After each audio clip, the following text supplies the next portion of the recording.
गई है। पप्पू यादव को 24 घंटे के अंदर हत्या की धमकी दी गई है। पाकिस्तान के नंबर से आया मैसेज और बम ब्लास्ट का वीडियो। पप्पू यादव ने जांच की मांग की है। आखिरी 24 घंटों में तेरी हत्या कर देंगे हमारे साथी। तैयारी मुकम्मल है। हमारे साथी तेरे बहुत पास पहुंच गए हैं। Enjoy your last day. धमकी भरे ये कुछ शब्द उस मैसेज का हिस्सा है जिसके जरिए एक बार फिर बिहार के पूर्णिया सांसद पप्पू यादव को जान से मारने की धमकी दी गई है। मैं बार बार कहता हूं, मैं ऐसी धमकी से नहीं डरता। पाकिस्तानी नंबर से भेजे गए धमकी भरे इस मैसेज के साथ ब्लास्ट की एक तस्वीर भी भेजी गई है।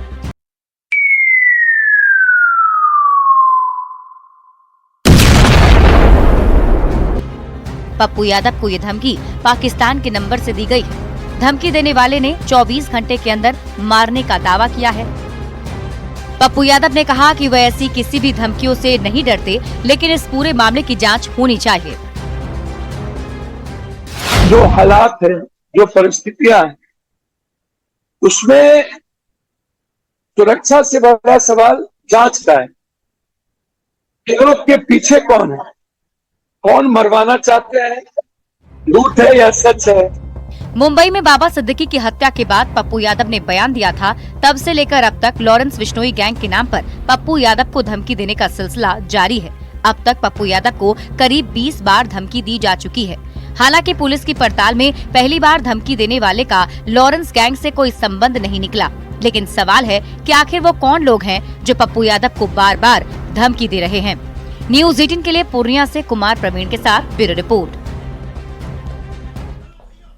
और मिथिला की धरती पर आई निर्मला सीतारामन मिथिला की संस्कृति में रच बस गई हैं। जब केंद्रीय वित्त मंत्री ने मिथिला की पारंपरिक थाली खाई तो अभिभूत हो गईं। निर्मला सीतारामन को मिथिला की परंपरा निभाते हुए खोइचा भी दिया गया। की धरती है, राम और सीता मेरे नाम पर ही, मेरे पिताजी के नाम मेरे साथ ही कभी भी रहती है। मिथिला का खाना खाई कैसा लगा मैम? बहुत बढ़िया। मड़वा की रोटी खाई? मिथिला की धरती पर आकर केंद्रीय वित्त मंत्री निर्मला सीतारामन अभिभूत हैं। मिथिला की संस्कृति निर्मला सीतारामन को भा गई। मिथिला के खान-पान से केंद्रीय वित्त मंत्री को खास लगाव हो गया है। माता सीता की धरती पर निर्मला सीतारामन ने जब मिथिला हाट के भंसा घर में मिथिला की थाली का स्वाद चखा तो वो मिथिला के खास व्यंजन की मुरीद हो गयी। वित्त मंत्री को मरवा की रोटी, मखाने की खीर और ओल की चटनी सबसे अच्छी लगी। मिथिला का खाना खाई कैसा लगा मैम? बहुत बढ़िया। मरवा की रोटी खाई? इस मिथिला व्यंजन में खास तौर पर उन्होंने जो मरुआ की रोटी है, ये देखिए मरुआ की रोटी यहाँ पे खास तौर पर बनाया जाता है। मिथिला के खास व्यंजनों में से इसे एक माना जाता है, यानी मरुआ की रोटी और उसके साथ साथ ये जो मखाने का खीर है। ऐसे तो कई सारे व्यंजन यहाँ नजर आ रहे हैं, लेकिन इसका स्वाद उन्होंने चखा है और इसकी तारीफ भी की है। तो जैसा कि वित्त मंत्री निर्मला सीतारमन ने मिथिला के व्यंजनों का स्वाद चखा, यहाँ के मरुआ की रोटी, मखाने की खीर, ओल की चटनी के साथ साथ जो ये संस्कृति और सभ्यता आप देख रहे हैं। वित्त मंत्री निर्मला सीतारामन को मिथिला की परंपरा के मुताबिक खोइछा भी दिया गया। निर्मला सीतारामन दरभंगा के सांसद गोपाल जी ठाकुर के आवास पहुंची, जहां मिथिला की परंपरा के तहत सांसद की बुजुर्ग मां राम सागर देवी ने वित्त मंत्री निर्मला सीतारामन को खोइछा दिया। मिथिला में जब बेटी जाने वाली होती है तो उसे खोइचा दिया जाता है। केंद्रीय वित्त मंत्री के मिथिला दौरे से एनडीए गदगद दिखा। दरभंगा सांसद गोपाल जी ठाकुर ने तो निर्मला सीतारामन को माता लक्ष्मी का रूप बता दिया। बहुत बड़ा काज हमरा सबके सीता के धरती पर, जगत जननी जानकी जगदम्बा के धरती पर आदरणीय निर्मला सीतारमन जी लक्ष्मी स्वरूप मिथिला में आयल। माता सीता की धरती मिथिला में केंद्रीय वित्त मंत्री ने कई सौगात दी। मिथिला की संस्कृति, खान-पान से निर्मला सीतारामन खूब प्रभावित दिखीं। निर्मला सीतारामन मिथिला के रंग में रंगी नजर आईं। न्यूज़ 18 के लिए मधुबनी से विनीता मिश्रा और दरभंगा से विपिन कुमार दास की रिपोर्ट।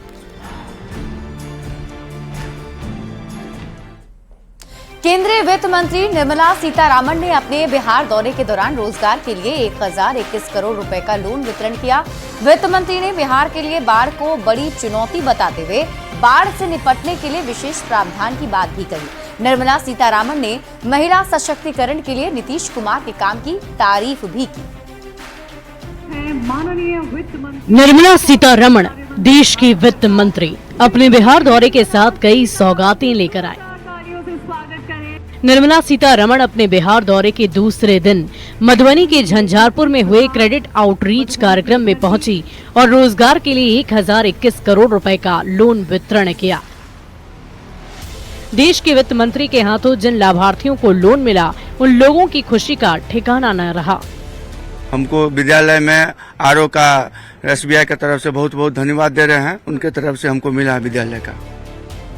निर्मला सीतारमण ने महिला सशक्तिकरण के लिए नीतीश कुमार के कामों की तारीफ की। माननीय मुख्यमंत्री नीतीश जी के द्वारा अच्छा सा महिला ग्रुप्स बहुत बनाया गया है। मिथिला में मां जानकी का भव्य मंदिर बनाने का संकल्प लिया। केंद्रीय वित्त मंत्री ने कहा कि बिहार के लिए बाढ़ एक बड़ी चुनौती है और ऐसे में इस बार के बजट में बाढ़ से निपटने के लिए विशेष प्रावधान किए गए हैं। बाढ़ से निपटने के लिए हम सब मिलकर काम करेंगे। उत्तर बिहार के लिए बाढ़ रोकने वाले कार्यक्रम में बहुत सारे विशेष ध्यान दिए हैं। बिहार दौरे के दौरान वित्त मंत्री ने मिथिला की कला और संस्कृति को काफी नजदीक से देखा और काफी अभिभूत भी नजर आए। न्यूज 18 के लिए मधुबनी से विनीता मिश्रा के साथ ब्यूरो रिपोर्ट।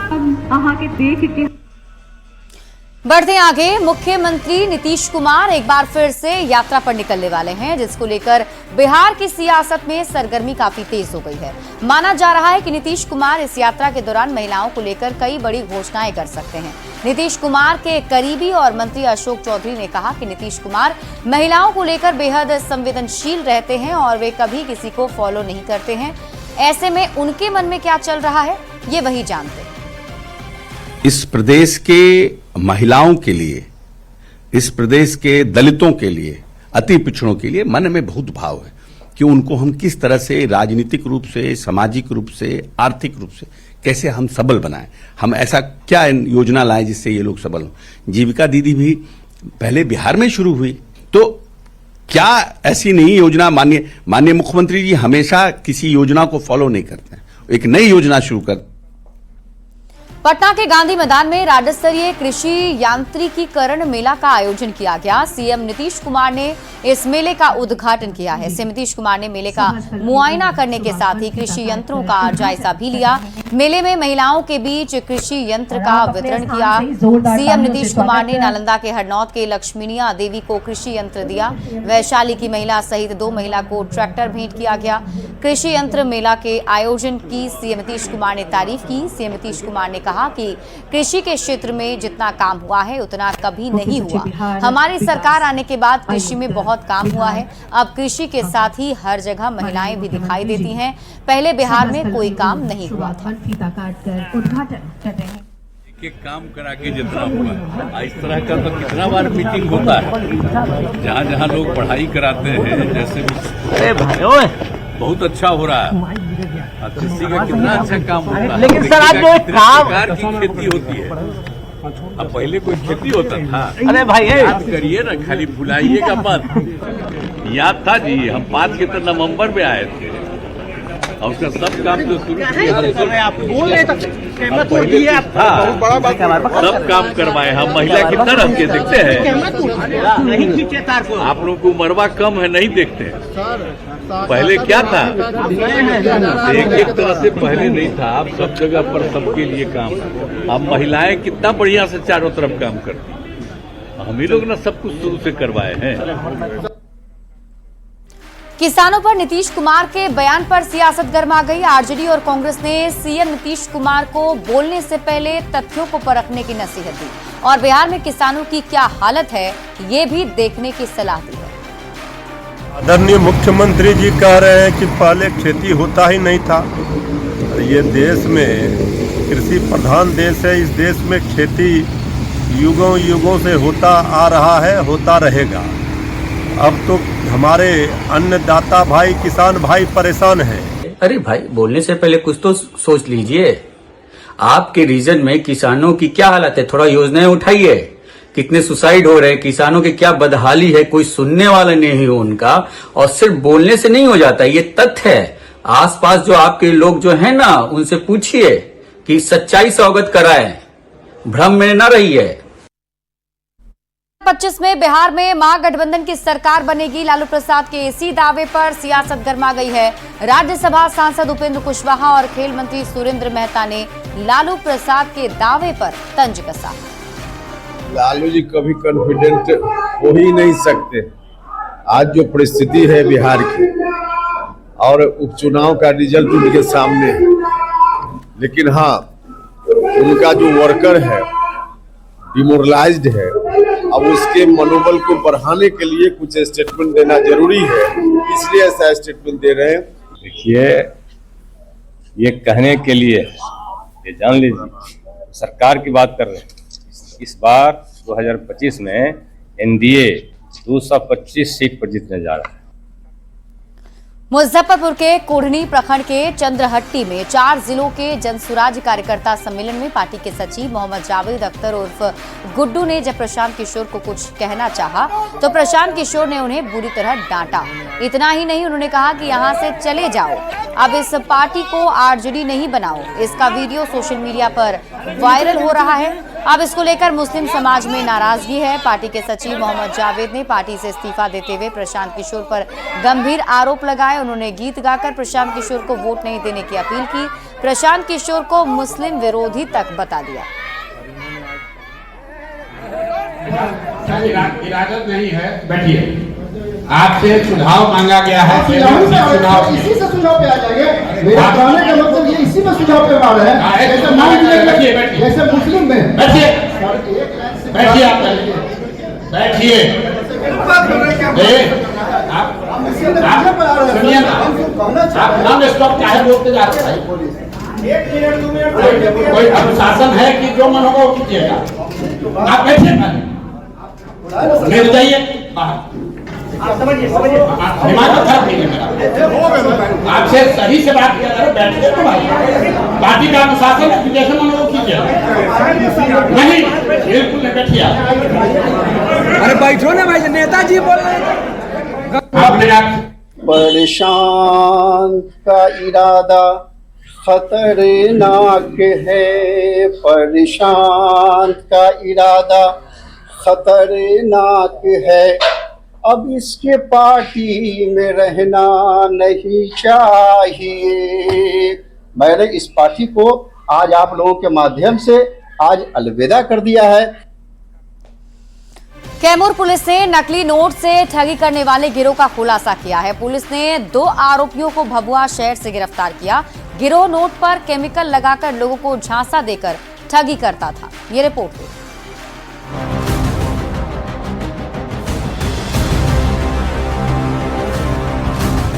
कैमूर जिले के भभुआ थाने के पुलिस की कस्टडी में दिख रहे यही वो दोनों शातिर हैं जो पुलिस की आंखों में धूल झोंककर लोगों को चूना लगाने का काम करते थे।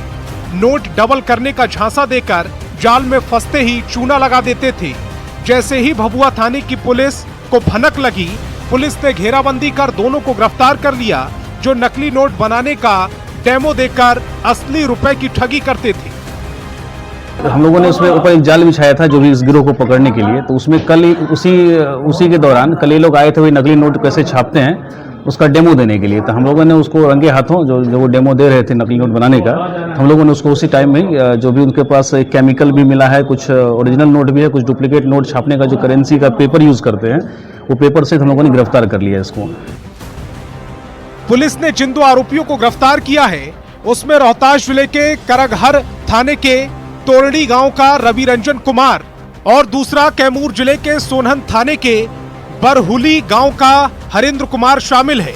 पुलिस ने दोनों के पास से नोट बनाने के केमिकल, विशेष प्रकार का सादा कागज और एक 500 का नोट बरामद किया है, जो केमिकल के जरिए ठगी का धंधा चला रहे थे। तो पूछताछ में पता चला कि एक्चुअली ये लोग नोट छापने का कार्य नहीं करते हैं, एक्चुअली एक तरह के ठगी का कार्य करते हैं। ये क्या करते हैं कि जो सामने किसी व्यक्ति को उसको बुला के सामने क्या करते हैं कि एक डेमो देते हैं कि कैसे नोट को मैं तुरंत आपके सामने छापता हूँ। भभुआ थाने की पुलिस को खबर मिली थी कि शहर के राजेंद्र सरोवर पोखरा के पास 2 शख्स नकली नोट का कारोबार कर रहे हैं। इनपुट मिलते ही पुलिस हरकत में आ गई और मौके पर पहुंचकर दस्तक देकर दोनों को दबोच लिया, जिनसे पूछताछ जारी है। न्यूज 18 के लिए कैमूर से अभिनव कुमार सिंह के साथ ब्यूरो रिपोर्ट।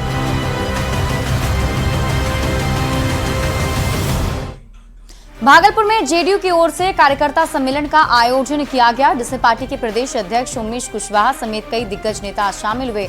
इस सम्मेलन में पंचायत स्तर से लेकर प्रखंड स्तर तक के हजारों कार्यकर्ताओं को एकजुट होकर नीतीश कुमार की जन कल्याणकारी योजनाओं को बूथ स्तर पर पहुंचाने का निर्देश दिया गया। कार्यक्रम की और अधिक जानकारी दे रहे हैं न्यूज 18 संवाददाता विकास कुमार सिंह।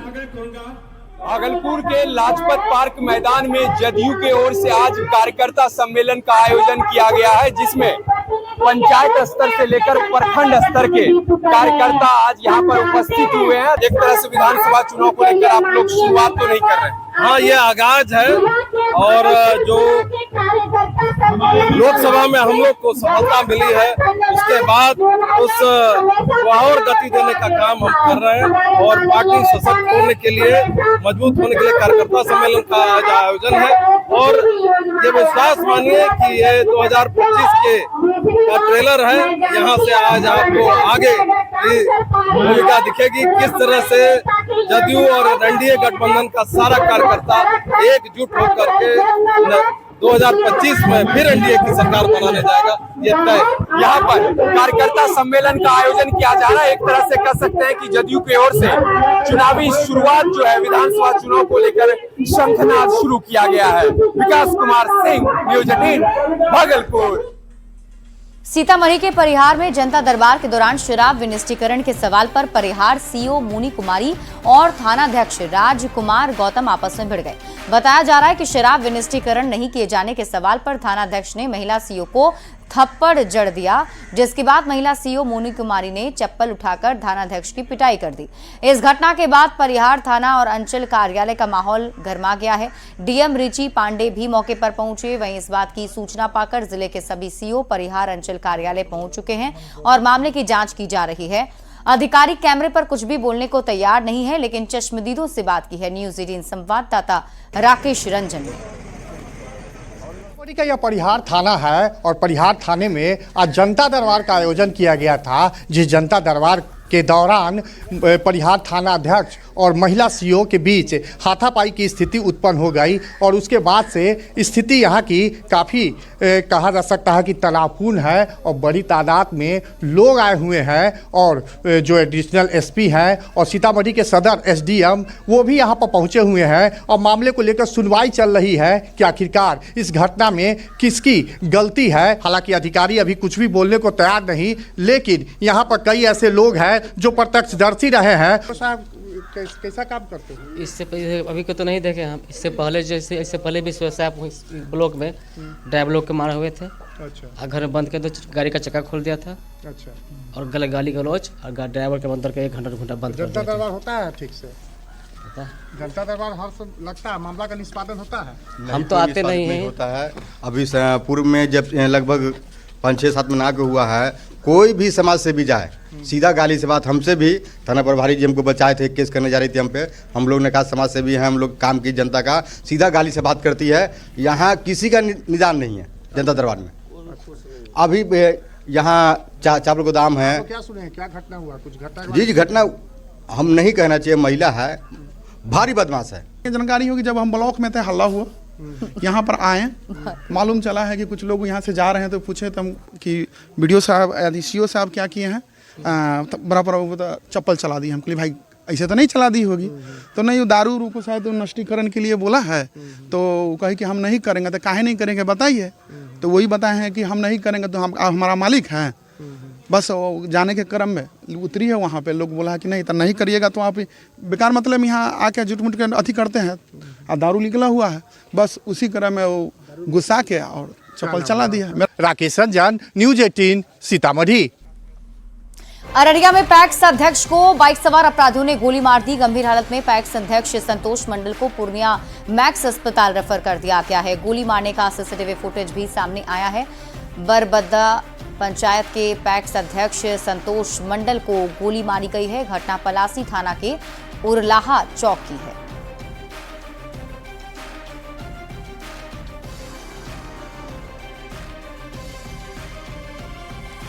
पटना के राजीव नगर थाना को देश का 7वां सर्वश्रेष्ठ थाना चुना गया है। केंद्रीय गृह मंत्रालय ने 2024 में देश भर के थानों की जो रैंकिंग जारी की है उसमें राजीव नगर थाना को ये जगह मिली है।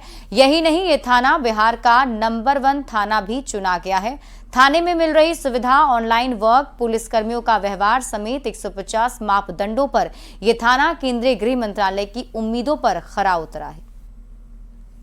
थाना की टीम है और जो उसके सुपरवाइजरी ऑफिसर हैं, सिटी एसपी ने भी उसमें काफी परिश्रम किया था। जो थाना का रख रखाव था और जो मेंटेनेंस था, जो वहाँ के रिकॉर्ड कीपिंग थी, जो आगंतुकों के लिए बैठने की व्यवस्था की गई है, बिल्डिंग की व्यवस्था की गई है, वो सभी जो है इसके लिए बधाई के पात्र हैं। और इसमें निश्चित रूप से जो सरकार द्वारा पुलिस का जो इंफ्रास्ट्रक्चर सुधार करने के लिए जो प्रयास काफी समय से किया जा रहा था वो भी रिफ्लेक्ट होता है। और फिलहाल इस बुलेटिन में अभी के लिए बस इतना ही। आप देखते रहिए न्यूज।